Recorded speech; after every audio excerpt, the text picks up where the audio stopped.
good. It's official. After being turned down everywhere else, one college was generous enough to accept a journalism major with a GPA of 3.0. Wheaton College! And to seal the deal, they sent me this. It's an NIV, just so you know they're evangelical. And it looks really great next to the ESV that I got when I graduated Patrick Henry College. So, yeah, the collection is building. It was kind of understood from the beginning, whenever I married Rachel, that at some point I was going to apply for graduate school to study history. And then in January 2017, I just decided to do it and immediately began making preparations to apply. Studied for the GRE, tried to get published, changed my reading curriculum, and it's going to be a huge transition. Whenever I left for college in Virginia, it was a new town, and I didn't know anybody there when I first arrived. I have since repeated that in 2 other cities. No, 3. Washington, D.C., Philadelphia, and Seattle. Each time I arrived in a new city and I didn't know anybody. Except for Seattle, I knew Rachel. We were dating at the time. And now we're going to do that again together. And so that the prospect of that is that's not going to be fun. It makes us re-examine those kind of essential fundamental questions. Why am I doing this? Why am I going to graduate school? And the reason I'm not going to graduate school is to be happy. That came out a little wrong. I could just stay in Seattle at my current job and be content. I'm not pursuing graduate school because I'm not content with life. There's not an overwhelming desire to go. So where did all this begin? How did I get to this point? And I've actually had this conversation. I was required to have this conversation on my application. They required me on the application to Wheaton to write a short essay to describe my walk with Christ and how that led me to apply for their master's program. I usually begin right here with Plato. I was in high school at the time, and for whatever reason, I decided to start reading classic works in my spare time. So I started with Plato and never really moved beyond that because it's enormous. I started with a shorter Socratic dialogue called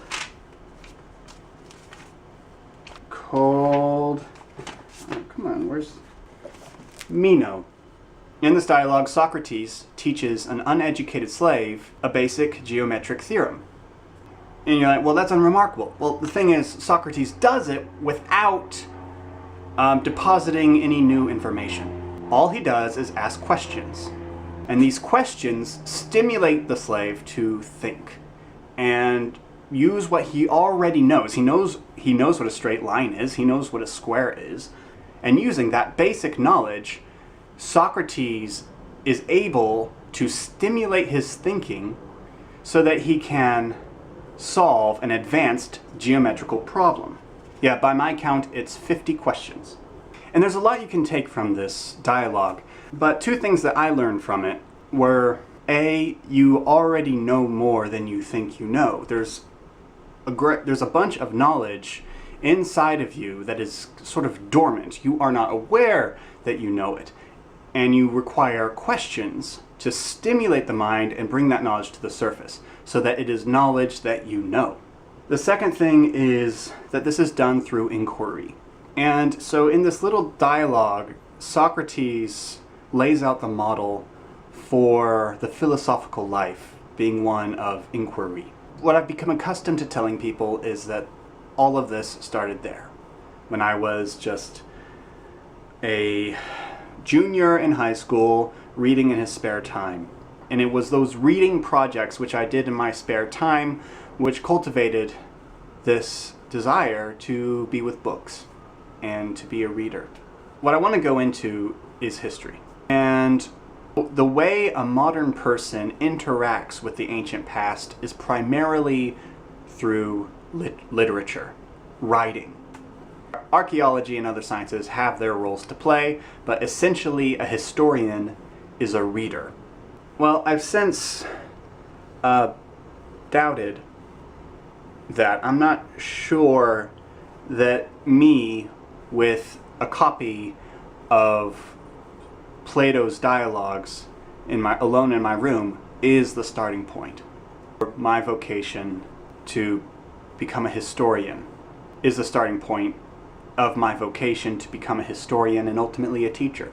I believe it goes a little further back.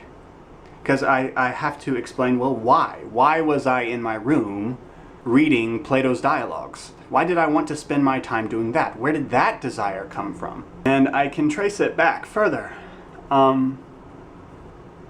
Once I asked that question, the answer immediately presented itself. I know exactly when this all started. It was in the living room at home, and there were quite a few of us around the table. Benjamin was there, Zachary may have been there, but if he was really young. I don't even know what grade it was, maybe 5th grade or 6th grade. And Mom was reading to us stories from American history. I don't remember the details very much of the story that we were reading. I think it was about a public entertainer in the mid-1800s who dove off of waterfalls.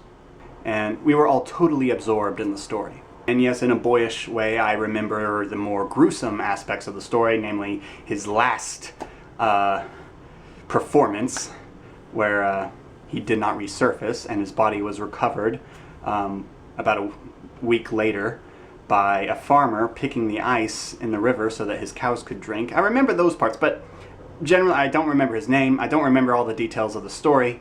What I do remember is after my mother finished the story, she says, "We would not know this story unless somebody wrote it down."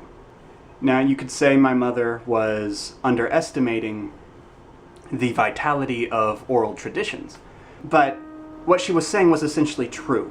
The written word is a sort of fossilization of the oral word. But while an oral word is spoken and is immediately gone, the written word exists for posterity. And that was like a light going on. And immediately there was a fire inside of me to read these ancient people in their own words. And my mother probably has no idea how influential that little lesson was, which goes to show that mothers don't always have control over how they influence their children. So much of who I am today and how I think begins, as they often do, with the mother. My mother was not only the one who gifted me with life and with her love, but mothers get to be the firsts in so many departments, and she gave me my first love, which was writing and reading. She's the reason I read Plato's dialogues in my spare time. She's the reason I went to Patrick Henry College. She's the reason I should have majored in history and not journalism. She's the reason I took up a job teaching in Seattle rather than some other job, and she's the reason I am currently going to Wheaton College. Yes, there are other influences, other people who have perhaps influenced me more than my mother. However, she was first. So Mom, happy Mother's Day, and thank you.